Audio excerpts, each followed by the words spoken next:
Xavier Lapeyre visait la victoire. Et dès les essais, les Audi 4 roues motrices se sont montrés inaccessibles. C'est Marc Sour, son coéquipier, qui a réalisé la pole position. Face aux redoutables Audi 4x4, une multitude de BMW, avec comme chef de file Jean-Pierre Malcher, associé à Jean-Pierre Jarry. On a mené la voiture à l'arrivée pratiquement à toutes les courses. On a gagné la première course. On a été fiable, rapide. Moi, je pense avoir fait du bon boulot en amenant la voiture sur le podium très souvent. Et puis, les gens heureux n'ont pas d'histoire. Autre pilote de talent, Jean-Pierre Jabot, qui prend autant de plaisir au volant de sa BMW que dans le baquet de la 905, mais les différences sont grandes. Ce qui est phénoménal, c'est le freinage. Le freinage sur les nouvelles voitures groupe C, les Sport Proto, avec les freins en carbone et la puissance et la charge aérodynamique, les freinages chez démentiels, on passe vraiment de 300 à l'heure à 120 à l'heure en 100 mètres, c'est démentiel. Chose qui n'est pas encore le cas en super tourisme. Ah non, là il faut doubler les distances. Là. Justement, Montlhéry, c'est un circuit de freinage et d'accélération. Première manche, les deux Audi 80 Quattro qui bénéficient d'une super motricité sont devant. Et derrière, ça pousse. C'est le tenant Michel Ferté, auteur du troisième temps des essais, qui a fait une superbe performance.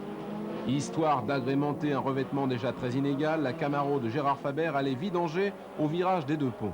Bilan, un festival de figures heureusement sans conséquences. Alors que les hommes de tête parviennent à passer sans problème, ce sont Patrick Destic et Gérard Delacasa qui ont goûté aux joies de la glisse.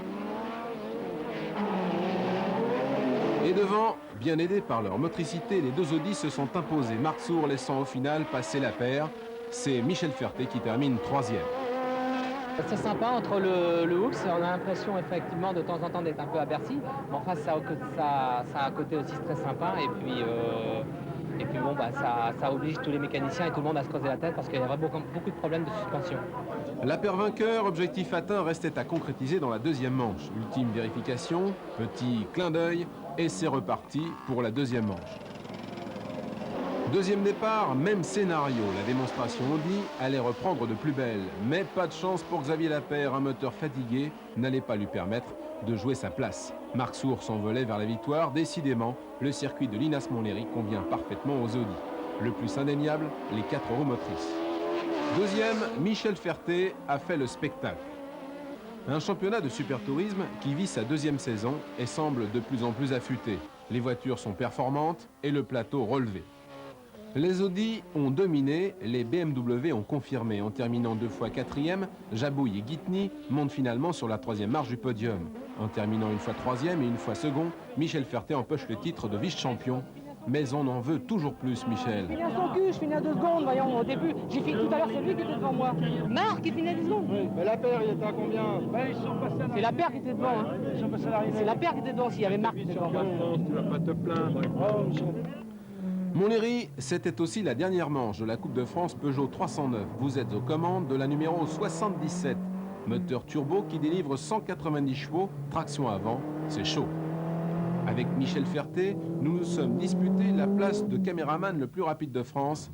Il a gagné. Image choc qui reflète parfaitement le niveau très relevé de cette formule monotype. Le plus, tout le monde bénéficie du même véhicule. C'est dans les réglages et au pilotage qu'on fait la différence. Freinage du faille. Les chicanes à Montlhéry, c'est l'enfer pour pneumatiques, suspension et spoiler. Il faut avouer que la trajectoire idéale passe par ces fameux vibreurs. Alors, le pilote choisit et la mécanique trinque.